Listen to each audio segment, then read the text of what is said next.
Welcome to nursing lecture with Imtiaz. Dear student, आज हम बात करेंगे फंडामेंटल ऑफ नर्सिंग के unit number 8, that is oxygenation, respiratory function and cardiovascular function. तो इस यूनिट के जो ऑब्जेक्टिव है वो identify factor that can interfere with effective oxygenation of the body tissue. इसके अलावा common manifestation related to alter respiratory and cardiovascular function उसको describe करेंगे। Life span related changes and problem in respiratory function in cardiovascular system. इसके अलावा nursing measure to ensure a patient airway, कि patient की respiratory tract या airway को make sure करवा रहे हैं कि वो बिल्कुल इंटैक्ट हो। इसके अलावा emergencies related to respiratory and cardiovascular system उसको रिकग्नाइज करेंगे और एक्सप्लेन वो तरीके हम एक्सप्लेन करेंगे कि एक केयर गिवर जो कि एक्सपोजर को डिक्रीज़ कर रहा होता है कि किसी भी क्लाइंट को जब रिस्पिरेटरी इन्फेक्शन हो। इसके अलावा differentiate medical and surgical sepsis के अंदर क्या फ़र्क है, और at the in nursing process और टीचिंग प्लान को हम इम्प्लीमेंट करेंगे ऐसे पेशेंट के लिए जिसके कार्डियोवैस्कुलर और रिस्पिरेटरी फंक्शन अल्टर हो। सबसे पहले स्लाइड के अंदर है ऑक्सीजनेशन। ऑक्सीजनेशन का मतलब होता है कि जब हम ऑक्सीजन को डिलीवर करते हैं बॉडी को, बॉडी के टिश्यू को और सेल को, उस प्रोसेस को हम नाम देते हैं ऑक्सीजनेशन। रिस्पिरेशन क्या है? रिस्पिरेशन वो प्रोसेस है जिसके अंदर गैस के एक्सचेंज होती है। अब रिस्पिरेटरी रेगुलेशन की जब हम बात करते हैं तो ये न्यूरोनल और केमिकल मैकेनिज्म होते हैं जो कि रिस्पिरेशन को कंट्रोल करते हैं, या concentration of oxygen, carbon dioxide और हाइड्रोजन आयन जो कि बॉडी फ्लूइड के अंदर इसकी कंसंट्रेशन होती है, इसको कंट्रोल या रेगुलेट करने वाले जो मैकेनिज्म है वो टू है हमारे पास। एक को हम न्यूरोनल मैकेनिज्म कहते हैं और दूसरा केमिकल मैकेनिज्म या केमिकल कंट्रोल ऑफ रिस्पिरेशन और gases. The body respiratory centre जो होता है वो कहाँ पे लोकेटेड है? वो ब्रेन के अंदर एक सेंटर है जिसको हम रिस्पिरेटरी और कार्डियक सेंटर कहते हैं, जो कि मेडुला ऑब्लांगेटा और फोन्स ऑफ द ब्रेन जो ब्रेन के पार्ट है उसके अंदर ये लोकेटेड होता है। अब जब रिस्पिरेशन होता है, इसको कंट्रोल करने के लिए तीन फैक्टर या तीन सिस्टम कोलिब्रेटिवली काम कर रहे होते हैं: नर्वस सिस्टम, कार्डियोवैस्कुलर सिस्टम और रिस्पिरेटरी सिस्टम। इस स्लाइड के अंदर आप देख सकते हो कि इंस्पायर एयर आ रही है एल्वेलाई थ्रू ट्रिकिया, वो लंग्स में पहुंच जाती है एल्वेलाई, और वहाँ पे CO2 और O2 की एक्सचेंज वाला प्रोसेस होता है। कार्बन डाइऑक्साइड फिर एक्सपायर होते हैं, वो बॉडी से बाहर जाता है और ऑक्सीजन ब्लड के अंदर एल्वेओलर कैपिलरीज के अंदर दाखिल हो जाता है, हार्ट के पास जाते हैं और हार्ट फिर थ्रू सिस्टमिक सर्कुलेशन उसको बॉडी के टिश्यू के पास पहुंचाते हैं और टिश्यू से फिर वेन वेन्यूल्स के ज़रिए रिटर्न होता है, हार्ट के पास आते हैं और हार्ट फिर लंग्स के पास वो डीऑक्सीजनेटेड ब्लड को पहुंचा देते हैं ताकि उसमें से कार्बन डाइऑक्साइड एक्सहेल हो और ऑक्सीजन उसके अंदर दोबारा से शामिल हो और वो ब्लड फिर बैक टू द हार्ट आ जाए। अब gas exchange occur by diffusion, जो गैस एक्सचेंज वाला प्रोसेस है ये डिफ्यूजन के ज़रिए होता है, जिसके अंदर अब डिफ्यूजन क्या है, जिसके अंदर गैस मालिक्यूल्स की मूवमेंट होती है, जहाँ पे उसकी कंसंट्रेशन ज़्यादा होती है उससे उस वाले एरिया के अंदर उसकी मूवमेंट होती है जहाँ पे गैस की कंसंट्रेशन लोअर कंसंट्रेशन में मौजूद होता है। यानी from higher concentration to lower concentration the moment of gas. तो ये उस प्रोसेस को हम नाम देते हैं कि ये डिफ्यूजन है। जो रिस्पिरेटरी मेम्ब्रेन है उसके अंदर ऑक्सीजन मूव होता है एल्वेओलस से ब्लड के अंदर, और जो कार्बन डाइऑक्साइड है वो मूव आउट हो जाते हैं from the blood into the alveolus, और वो ब्लड से एल्वेलाई के अंदर दाखिल हो जाता है। 97% जो ऑक्सीजन है वो is carried to the tissue loosely combined with haemoglobin in the red blood cell. अब रेड ब्लड सेल के अंदर एक मालिक्यूल्स होता है प्रोटीन का, उसको हम कहते हैं हेमोग्लोबिन। 97% जो ऑक्सीजन के मालिक्यूल्स होते हैं वो हेमोग्लोबिन के साथ बाइंड हो जाते हैं और इसकी ट्रांसपोर्टेशन होती है। इनीमिया क्या है? Anaemia which is too few red blood cell, जब हमारे बॉडी के अंदर रेड ब्लड सेल की मकदार कम हो जाए या हीमोग्लोबिन की मकदार कम हो जाए तो उसको हम कहते हैं इनीमिया। उसकी वजह से इम्पेयर ऑक्सीजन ट्रांसपोर्टेशन, ऑक्सीजन की ट्रांसपोर्टेशन ख़राब हो जाती है। रिस्पिरेटरी रेट जो नॉर्मली हाईएस्ट इन न्यूनेट बच्चों के अंदर, जो 1 महीने का बच्चा होता है उसको हम कहते हैं कि ये न्यूनेट है, उनके अंदर हाईएस्ट होता है। इन्फेंट में थोड़ा स्लो डाउन हो जाते हैं और gradually slowing to adult train, और जैसे हम बड़े होते जाते हैं एडल्ट तक पहुंच जाते हैं तो रिस्पिरेटरी रेट स्लो डाउन हो जाता है। अब रिस्पायरेशन वो प्रोसेस है जिसके अंदर गैस एक्सचेंज होती है between individual and the environment and involve four components. अब रिस्पायरेशन क्या है? रिस्पायरेशन वो प्रोसेस है जिसके अंदर गैस एक्सचेंज होती है बिटवीन पर्सन एंड इन्वायरमेंट और उसके अंदर फोर कंपोनेंट्स होते हैं। एक नंबर है वेंटिलेशन एंड ब्रीथिंग। ये क्या है? The moment of air in and out of the lungs as we inhale and exhale, यानी इनहेलेशन और एक्सहेलेशन को हम नाम देते हैं कि दिस इज कॉल्ड ब्रीथिंग और वेंटिलेशन, या दूसरे अल्फाज में हम कह सकते हैं कि moment of air in and out is called ventilation और breathing. Alveolar capillaries gas exchange, इसके अंदर क्या होता है कि जो ऑक्सीजन है वो डिफ्यूज़ हो जाते हैं, कैपिलरीज के अंदर दाखिल हो जाता है और कार्बन डाइऑक्साइड एल्वेओलाई के अंदर दाखिल हो जाते हैं, और ये प्रोसेस कहाँ पे होते हैं? पल्मोनरी कैपिलरीज के अंदर। नंबर 3 पे transportation of oxygen and carbon dioxide. अब ये वाला जो प्रोसेस होते हैं या ये जो कंपोनेंट्स है इसके अंदर टिश्यू और लंग्स के दरमियान ऑक्सीजन, यानी ऑक्सीजन टिश्यू को ट्रांसपोर्ट हो रहा होता है और कार्बन डाइऑक्साइड टिश्यू से टूवर्ड लंग्स की तरफ ट्रांसफ़र होता है।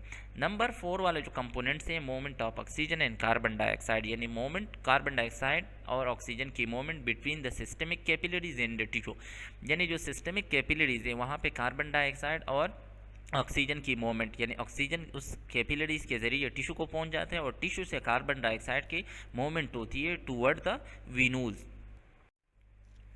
ये वो फैक्टर है जो कि असरअंदाज होते हैं, जिसका इफ़ेक्ट होता है किस पे? रेस्पिरेटरी फंक्शन पे। तो हमारे पास एज है, एनवायरनमेंट है, लाइफस्टाइल है, हेल्थ स्टेटस है, मेडिकेशन है और स्ट्रेस है। अब factor interfere with effective oxygenation, ये वो फैक्टर है जो कि एक इफेक्टिव अच्छे ऑक्सीजनेशन के अंदर ये इंटरफेयर कर रहे होते हैं, उसको अल्टर कर रहे होते हैं। Age, oxygenation status can be influence by age. Oxygenation जो स्टेटस है ये एज के साथ साथ इस पर असर पड़ रहा होता है। Environmental factor for example heat, cold and air pollution effect oxygenation. सही है। इसके अलावा एनवायरमेंटल फैक्टर की अगर हम बात करें तो हीट, कोल्ड और एयर के जो पोल्यूटेंट होते हैं वो ऑक्सीजनेशन वाले प्रोसेस को उसके अंदर इंटरफेरेंस कर सकते हैं। Client who are expose to dust, animal dander or toxic chemical. अब हमारे पास ऐसे लोग हैं जो कि डस्ट पार्टिकल उस इन्वायरमेंट के अंदर ज़्यादा हो, एनिमल डेंडर जहाँ पे एनिमल ज़्यादा हो, सही है, तो उसके जो वेस्ट होते हैं वो। इसके अलावा अगर टॉक्सिक केमिकल हो, अगर हम इंडस्ट्रियल एरिया के अंदर रहते चाहे होम वर्क प्लेस में, ऐसी चीज़ें जब मौजूद हो जहाँ पे एनिमल डेंडर, टॉक्सिक और डस्ट पार्टिकल इन्वायरमेंट या वर्क प्लेस या होम के अंदर मौजूद हो, तो हमें रिस्क है कि हमारा ऑक्सीजनेशन जो नॉर्मल प्रोसेस है वो अल्टर हो सकता है। इसके अलावा smoker, in those exposed to second hand smoker should be questioned as the type, amount and number of year of exposure। यानी जो स्मोकर होते हैं, जो लोग स्मोकिंग करते हैं, एक्टिव स्मोकर होते हैं, उनके ऑक्सीजनेशन प्रोसेस अल्टर हो सकते हैं।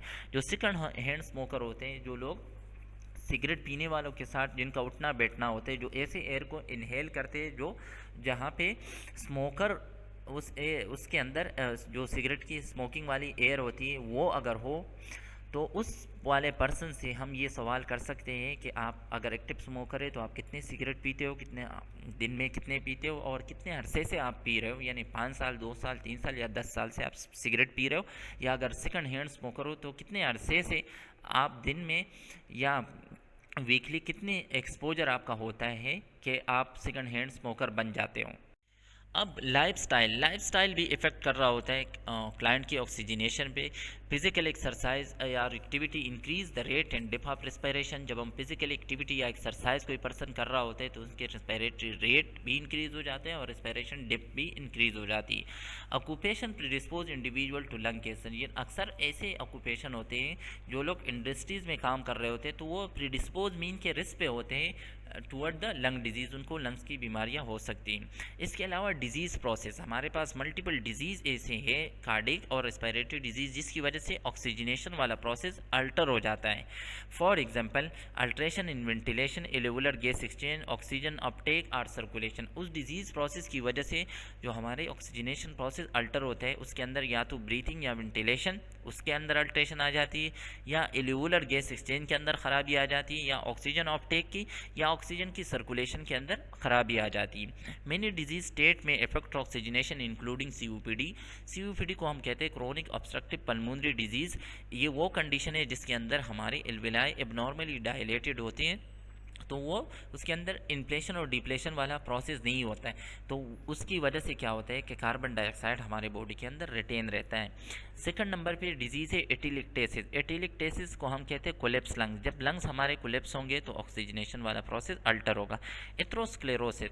एथ्रोस्क्लेरोसिस ऐसी बीमारी होती है जिसको हम कहते हैं hardening of the artery due to atherosclerotic plug, यानी आर्टरी के अंदर ऐसी खराबी आ जाती है कि उसके अंदर किसी स्पेसिफिक पॉइंट पे ऐसे प्लग बन जाते हैं जिसकी वजह से उसकी इलास्टिसिटी लॉस हो जाती है, उसकी वजह से भी ऑक्सीजनेशन प्रोसेस के अंदर अल्ट्रेशन आती है। Heart failure. हार्ट फेलियर ऐसे कंडीशन होता है जिसके अंदर हमारा हार्ट अनेबल होता है कि वो बॉडी के ऑक्सीजन और न्यूट्रिशन की डिमांड पूरा नहीं कर रहा होता है, हम उस कंडीशन को नाम देते हैं हार्ट फेलियर। तो हार्ट फेलियर के अंदर भी हमारे बॉडी को ऑक्सीजनेशन वाला जो ऑक्सीजन के ट्रांसपोर्टेशन है वो प्रॉपरली नहीं मिल रही होती, तो ऑक्सीजनेशन प्रोसेस अल्टर होता है। इसके अलावा इनीमिया। अगर कोई पर्सन को इनीमिया है तो इट्स मीन कि रेड ब्लड सेल भी कम है और हीमोग्लोबिन भी कम है, तो ऑक्सीजन के ट्रांसपोर्टेशन प्रॉपरली नहीं होगी, इट्स मीन ऑक्सीजनेशन प्रोसेस के अंदर alteration I. Factor interfere with effective oxygenation के अंदर हम मेडिकेशन की भी बात करते हैं। वेराइटी हमारे पास मेडिकेशन है जो कि रिस्पिरेटरी रेट को भी डिक्रीज़ कर रहा होता है और डिप को भी डिक्रीज़ कर रहे होते हैं। मोस्ट कॉमन मेडिकेशन उसके अंदर है सेडेटेड हिप्नोटिक, यानी ऐसी मेडिसिन जो हम जो सेडेट करते हैं, मीन के नशावर दवाई होती है, या हिप्नोटिक जो नींद वाली दवाई होती है। इसके अलावा एंटी एंजाइटी ड्रग, जो ऐसी मेडिसिन जो हम एंजाइटी वाले पेशेंट को देते हैं, फॉर एग्जांपल डायजिपाम या नारकोटिक, एनाल्जेसिक हो गया, ये भी पेन किलर है, फॉर एग्जांपल मॉर्फिन सल्फेट, तो इनसे रेस्पिरेटरी रेट और डिप डिक्रीज हो जाता है। स्ट्रेस के अंदर क्या होता है कि सिंपैथेटिक नर्वस सिस्टम स्टिमुलेट हो जाता है और हमारे जो नर्व्स होते हैं सिंपैथेटिक नर्व वो एपिनेफ्रिन और नॉर एपिनेफ्रिन रिलीज़ कर देता है, उसकी वजह से हमारे ब्रोंक्यूल जो है वो डायलेट हो जाते हैं, और इसके अलावा स्ट्रेस के अंदर रिस्पिरेटरी रेट भी इंक्रीज़ हो जाता है और उसके डिप भी इंक्रीज़ हो जाते हैं। अब रेस्पिरेटरी एंड कार्डियोवैस्कुलर अल्ट्रेशन की बात करते हैं। सबसे पहले है हाइपोक्सिया। हाइपोक्सिया का मतलब होता है insufficient oxygen anywhere in the body. जब ऑक्सीजन की कमी हो जाती है हमारे बॉडी के अंदर किसी भी टिश्यू के अंदर, उसको हम कहते हैं हाइपोक्सिया। या ये वो कंडीशन है या वो स्टेट है जिसके अंदर अब supply of oxygen is insufficient for normal life, mean के एक ऑर्गन को जितनी नॉर्मल ऑक्सीजन की ज़रूरत होती है वो उससे उस मकदार में कम मिल रही होती है उसके नॉर्मल फंक्शन के लिए, तो हम उस कंडीशन को भी नाम देते हैं हाइपोक्सिया। अब हाइपोक्सीमिया क्या है? हाइपोक्सीमिया का मतलब होता है जब ब्लड के अंदर ऑक्सीजन की कमी हो जाती है। तो हमारे पास मैनिफेस्टेशन ऑफ हाइपोक्सीमिया कौन कौन से हैं, मीन के क्लिनिकल कौन से हमें साइन एंड सिम्टम मिलते हैं? रैपिड पल्स इंक्रीज होता है, रैपिड शालो रिस्पिरेशन रैपिड भी हो जाता है और डीप भी सांस ले रहा होता है, रेस्टलेस होता है ये पर्सन। इसके अलावा नोस्ट्रिल जो होते हैं वो वाइड हो जाते हैं ड्यूरिंग ब्रीथिंग, और ये पर्सन हमें साइनोसिस भी मिल रहा होता है। यानी साइनोसिस का मतलब होता है bluish discolouration of skin, mucous membrane and nail bed due to deficiency और insufficient supply of oxygen. Manifestation of alter respiratory function. अच्छा, हमें कैसे पता चलेगा कि रेस्पिरेटरी फंक्शन अल्टर है? अगर इन लिस्ट में से कोई भी क्लिनिकल साइन एंड सिम्टम मौजूद है तो इट्स मीन कि रेस्पिरेटरी फंक्शन अल्टर है। फॉर एग्जांपल कफ है, खांसी है, अगर किसी को स्पूटम प्रोडक्शन है, बलगम उसको ज़्यादा आ रहे हैं, या शॉर्टनेस ऑफ ब्रेथ है, डिफ़िकल्टी इन ब्रीथिंग है उसको। इसके अलावा अगर किसी क्लाइंट या पर्सन को पेन और प्रेशर है चेस्ट में महसूस हो रहे हैं, ब्रीथ साउंड उसके एबनॉर्मल है, इसके अलावा रेस्पिरेशन में वो एक्सेसरी मसल इस्तेमाल कर रहे हैं, या साइनोसिस है यानी ब्लू डिस्कलरेशन है बॉडी के सम पार्ट्स पे। इसके अलावा जो क्लबिंग ऑफ फिंगर है ये स्पेशली होता है chronic low blood oxygen level. जब क्रोनिकली हमारे ब्लड के अंदर ऑक्सीजन की मकदार कम होती है तो टिप्स ऑफ द फिंगर या जो नेल्स है इसके एंगल चेंज हो जाते हैं, उसको हम फिर नाम देते हैं कि this is clubbing of finger, और ब्लूइश भी हो जाते हैं। अब terminology use in respiratory and cardiovascular alteration. यूपनिया का मतलब होता है नॉर्मल रेस्पिरेशन, यानी नॉर्मल रेट में, रिदम में, और एफर्टलेस ब्रीथिंग होती है, उसको हम कहते हैं यूपनिया यानी नॉर्मल ब्रीथिंग। टेकिपनिया का मतलब होता है जब रेस्पिरेटरी रेट इंक्रीज हो जाए। इसके अपोजिट है ब्रेडिपनिया, जब रेस्पिरेटरी रेट एबनॉर्मली स्लो हो जाता है। एपनिया का मतलब होता है absence of breathing short time duration के लिए, अगर सांस बंद हो जाते हैं तो उसको हम कहते हैं ये एपनिया है। और टोपनिया का मतलब होता है कि जब पर्सन पोजीशन चेंज कर रहा होता है स्टैंडिंग या सिटिंग पोजीशन में, तो वो इजीली सांस नहीं ले पा रहा होता है, उस कंडीशन को हम नाम देते हैं ऑर्थोपनिया। डिस्ने का मतलब होता है डिफिकल्टी इन ब्रीथिंग या shortness of breath. Exertional dyspnoea का मतलब होता है कि पर्सन जब नॉर्मल एक्टिविटी नहीं कर रहा होता है, सिटिंग लाइंग पोजीशन में होता है, तो उसको डिफिकल्टी इन ब्रीथिंग नहीं होती। लेकिन जैसे ये कोई एक्टिविटी या कोई एफर्ट्स वाला काम स्टार्ट करवा देता है तो इसको डिफिकल्टी इन ब्रीथिंग स्टार्ट हो जाती है। साइनोसिस का मतलब होते हैं स्किन की डिस्कलरेशन ऑफ स्किन। इसके अलावा नेल बेड्स, म्यूकस मेम्ब्रेन, और किस वजह से? ड्यू टू हीमोग्लोबिन की कमी की वजह से। और जब हीमोग्लोबिन की कमी होगी तो इट्स मीन कि ऑक्सीजन की भी कमी होगी। तो ऑक्सीजन की कमी की वजह से अगर ब्लूइश हो जाती है स्किन, नेल्स बेड और म्यूकस मेम्ब्रेन, तो उसके लिए हम टर्म यूज़ करते हैं साइनोसिस। हाइपोवेंटिलेशन का मतलब होता है कि इनएडिक्वेट एल्वेओलर वेंटिलेशन, जब हम सांस कम ले पा रहे होते हैं, यानी एयर की जो इनहेलेशन है वो कम होती है, may be cause by either slow और शालो ब्रीथिंग। सही है, इसके अंडरलाइन काज या तो शालो ब्रीथिंग है या स्लो रिस्पिरेटरी रेट है। हाइपर वेंटिलेशन इसके अपोजिट है, जिसके अंदर एयर की मूवमेंट इंक्रीज हो जाती है to the lungs and from the lungs, तो उसको हम कहते हैं कि पेशेंट या क्लाइंट हाइपर वेंटिलेट कर रहा है। नेमोथोरिस का मतलब होता है जब प्लूरल कैविटी के अंदर एयर या गैस जमा हो जाए। उसके बाद है हीमोथोरिक्स। हीमोथोरिक्स का मतलब होता है जब प्लूरल कैविटी या प्लूरल स्पेस के अंदर ब्लड जमा हो जाए, तो उसको हम कहते हैं कि दिस इज हीमोथोरिक्स। प्लूरल इफ्यूजन का मतलब होता है कि जब एक्सेसिव एकोमुलेशन ऑफ फ्लूइड जमा हो जाए प्लूरल कैविटी या प्लूरल स्पेस के अंदर, अगर नॉर्मली फ्लूइड इंक्रीज हो जाए तो उसको हम नाम देते हैं कि this is called pleural effusion. Oxygen saturation का मतलब होता है कि हीमोग्लोबिन के साथ कितने अमाउंट या कितने मॉलिक्यूल ऑक्सीजन के कंबाइन है, उसको हम कहते हैं कि this is called oxygen saturation. Hypoxaemia का मतलब होता है जब ब्लड के अंदर ऑक्सीजन की मकदार कम हो जाए। और हाइपोक्सिया ऑलरेडी हमने डिस्कस किया, इसका मतलब होता है जब टिश्यू के अंदर ऑक्सीजन की मकदार कम हो जाए। हाइपरकेपना और हाइपर कार्बिया, जब कार्बन डाइऑक्साइड की मकदार ब्लड के अंदर इंक्रीज हो जाए तो उसको हम कहते हैं हाइपरकेपनिया और हाइपरकार्बिया। टाइडल वॉल्यूम का मतलब होता है जब हम नॉर्मली इनहेल और एक्सहेल कर रहे होते हैं ईच ब्रीथ के अंदर, तो ड्यूरिंग रिस्क कंडीशन एक नॉर्मल ब्रीथ के अंदर कितना अमाउंट ऑफ एयर हम इनहेल करते हैं और एक्सहेल करते हैं, उसको हम कहते हैं टाइडल वॉल्यूम। और नॉर्मल अगर किसी पर्सन की 70 kg वेट है तो 5 to 7 ml पर kg हम ये प्रेडिक्ट कर रहे होते हैं कि नॉर्मल बॉडी वेट के हिसाब से अगर 70 kg है तो 500 ml ब्लड पर ब्रीथ 500 ml एयर पर ब्रीथ हम इनहेल भी करते हैं और एक्सहेल भी करते हैं। इस डायग्राम के अंदर रिस्पिरेटरी डिसऑर्डर है, यानी नेमोथोरिक्स है कि आपको नज़र आ रहे एयर जमा हो गई, सही है। हीमोथोरिक्स के अंदर ब्लड जमा हो जाते प्लूरल कैविटी के अंदर। इम्पाइमा, जब प्लूरल स्पेस के अंदर पस जमा हो जाए और अगर फ्लूइड जमा हो जाए प्लूरल स्पेस के अंदर, तो उसको हम कहते हैं pleural effusion. Life related changes and problem in respiratory and cardiovascular system. Premature infant, premature जो इन्फेंट होते हैं, लेक ऑफ सरपेक्टेंट ऐसे मालिक्यूल्स है जो कि एल्वेलर एल्वेलाई को एक इलास्टिसिटी, एक अच्छा इन्वायरमेंट दे रहा होता है कि उसके अंदर वो एल्वेलाई कोलेप्स ना हो। तो प्रीमेच्योर इन्फेंट के अंदर लेक ऑफ सरपेक्टेंट होता है, तो उससे कार्डियक और रेस्पिरेटरी जो प्रॉब्लम है या चेंजेस है वो हो जाती। इन्फेंट एंड टोडलर, ये बच्चे भी ज़्यादा रिस्क पे होते हैं। अब इन्फेंट 1 साल का बच्चा और टोडलर 1 से 3 साल का बच्चा, इनको रिपीटेडली रिस्पिरेटरी ट्रैक इन्फेक्शन होते हैं, सही है, क्योंकि ये बच्चे ज़्यादा एक्सपोज होते हैं, इनको रिस्पिरेटरी ट्रैक इन्फेक्शन होते हैं। या सेकंड हैंड स्मोकर पे ये प्रिडिस्पोज होते हैं, ऐसे इन्वायरमेंट के अंदर रहते हैं जहाँ पे लोग ज़्यादा एक्टिव स्मोकर ज़्यादा हों, तो इनको रिस्क होता है कि इनको एयरवे ऑब्स्ट्रक्शन की भी, क्योंकि ये बच्चे ज़्यादातर चीज़ों को, जो लोहे की चीज़ें होते हैं जैसे सिक्के हो गए, वो माउथ के अंदर डालते हैं, तो एयरवे ऑब्स्ट्रक्शन के भी इनको प्रॉब्लम हो सकते हैं respiratory.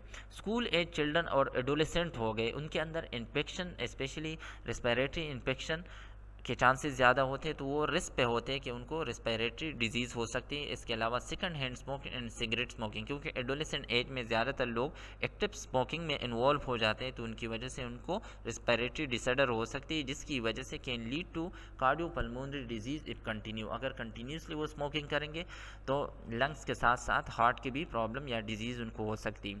Young and middle age adult, multiple cardiopulmonary risk factor due to unhealthy diet, क्योंकि इस एज के अंदर ज़्यादातर जो मिडल एज या जो यंग एज वाले लोग होते हैं वो अनहेल्थी डाइट ले रहे होते हैं, मीन के ऐसे डाइट ले रहे होते हैं जिसके अंदर हाईली कोलेस्ट्रोल मौजूद हो, लैक ऑफ एक्सरसाइज भी ये लोग नहीं करते इस एज के अंदर, या इनको अगर स्ट्रेस होता है या कोई ड्रग्स लेते हैं या स्मोकिंग करते हैं तो उनकी वजह से इनको रेस्पिरेटरी और कार्डियोवैस्कुलर डिसऑर्डर हो सकते हैं। Emergency related to respiratory system, अब ऐसी कंडीशन जिसको हम काउंट करते हैं कि ये रिस्पायरेटरी सिस्टम के लिए इमरजेंसी है। सबसे पहले नमूनिया बैक्टीरियल इन्फेक्शन है या बैक्टीरियल डिजीज़ है जिसके अंदर क्या होता है, एक्यूट इन्फ्लेमेटरी रिएक्शन होता है लंग्स के अंदर या स्पेशली एल्वेलाई के अंदर, तो इसको हम रेस्पिरेटरी इमरजेंसी या रेस्पिरेटरी सिस्टम की इमरजेंसी काउंट करते हैं। अस्थमा ऐसी कंडीशन है जिसको हम कहते हैं क्रोनिक लंग डिजीज़ है और इसके अंदर हाइपर रिएक्टिव इन्फ्लेमेशन होता है, यानी एक्सेसिव इन्फ्लेमेशन होता है जिसकी वजह से हमारे एयरवे नैरो या कम्प्लीटली ऑब्स्ट्रक्ट हो जाता है, तो इसको भी हम काउंट करते हैं कि ये रेस्पिरेटरी इमरजेंसी है। नेमोथोरिक्स के अंदर एयर जमा हो जाते हैं लंग्स में या प्लूरल स्पेस में, जिसकी वजह से लंग्स के कोलेप्स होने के चांसेस होते हैं, तो इसको भी हम रेस्पिरेटरी सिस्टम की इमरजेंसी काउंट करते हैं। पल्मोनरी एम्बोलिज्म, अगर किसी भी रीज़न की वजह से पल्मोनरी ब्लड वेसल के अंदर क्लॉट बन जाए तो उस कंडीशन को हम नाम देते हैं कि ये पल्मोनरी एम्बोलिज्म में ब्लड क्लॉट हो सकता है या एथेरोस्क्लेरोटिक प्लग की डिपोजिशन वो भी हो सकती है, तो इसको भी हम काउंट करते हैं कि ये रेस्पिरेटरी इमरजेंसी कंडीशन है। इनहेलेशन इंजरी, अगर कोई पर्सन सर्टेन सब्सटेंस इनहेल कर दे, फॉर एग्जांपल कार्बन मोनोऑक्साइड हो गया या फायर एक्सीडेंट हो गया या कोई और केमिकल्स हो गया जो उसने इनहेल कर दिया, तो उस इनहेलेशन उसको हम नाम देते कि इनहेलेशन इंजरी है, क्योंकि वो पॉइजन होता है और वो लंग्स को डैमेज करते हैं। Emergency related to cardiovascular system, myocardial infarction means के मायोकार्डियल इन्फाक्शन को हम दूसरे अल्फाज में हार्ट अटैक भी कहते हैं, और ये वो कंडीशन है जिसके अंदर हमारी कोरोनरी आर्टरी के अंदर कोई भी एक कोरोनरी आर्टरी अगर कम्प्लीटली ऑक्लूजन या बंद हो जाए तो उसकी वजह से जो डिपेंडेंट पार्ट्स होते हैं जिस मायोकार्डियम को आर्टरी ब्लड सप्लाई कर रही होती है उसके अंदर ऑक्सीजन की कमी हो जाती है और अगर वो सस्टेन रहे तो वो इन्फाक्ट मुकम्मल डेड हो जाते हैं, तो उस कंडीशन को भी हम कार्डिक इमरजेंसी काउंट करते हैं। इंजाइना पेक्टोरस मीन के चेस्ट के अंदर पेन, लेकिन वो पेन के अंडरलाइंग काज क्या हो कि कोई भी आर्टरी अगर पार्शियली ब्लॉक हो जाए तो हार्ट को ब्लड की सप्लाई डिक्रीज़ हो जाती है, जिसकी वजह से पेशेंट को पेन स्टार्ट होते हैं और ये पेन रेडिएट होता है to left arm and upper jaw and some time to back. ये पेन हाथ में भी जा रहा होता है, अपर जा तक और बैक तक जा रहा होता है, और जो चेस्ट कैविटी है, पेक्टोरस का मतलब होता है चेस्ट यानी उसके अंदर ये ओरिजिनेट होता है ये दर्द, तो इसको हम इसलिए नाम देते हैं इंजाइना पेक्टोरस, तो ये भी कार्डिक इमरजेंसी है। पेरिकार्डाइटिस, अगर पेरिकार्डियल लेयर के अंदर इन्फ्लेमेशन हो जाए तो ये भी कार्डिक इमरजेंसी है। डिसरिथमिया, एबनॉर्मल हार्ट रेट, अगर नॉर्मल रिदम से हट के एबनॉर्मल रिदम डेवलप हो जाते हैं हार्ट के अंदर, for example ventricular tachycardia, ventricular fibrillation या एट्रियल फिब्रिलेशन, तो ये वो डिसइरिथमियाज है जिसको हम कार्डियोवैस्कुलर सिस्टम के इमरजेंसी काउंट करते हैं। हाइपरटेंशन क्राइसिस, जब किसी पर्सन के एक्सेसिवली ब्लड प्रेशर इंक्रीज हो जाए, एबनॉर्मली हाई हो, तो वो पर्सन रिस्क पे होता है कि उनको अर्गन डैमेज हो सकते हैं, जो वाइटल अर्गन है उनके चांसेस होते हैं कि इन अर्गन डैमेज हो सकते हैं, तो उसको भी हम काउंट करते हैं कि कार्डियोवैस्कुलर सिस्टम की इमरजेंसी है।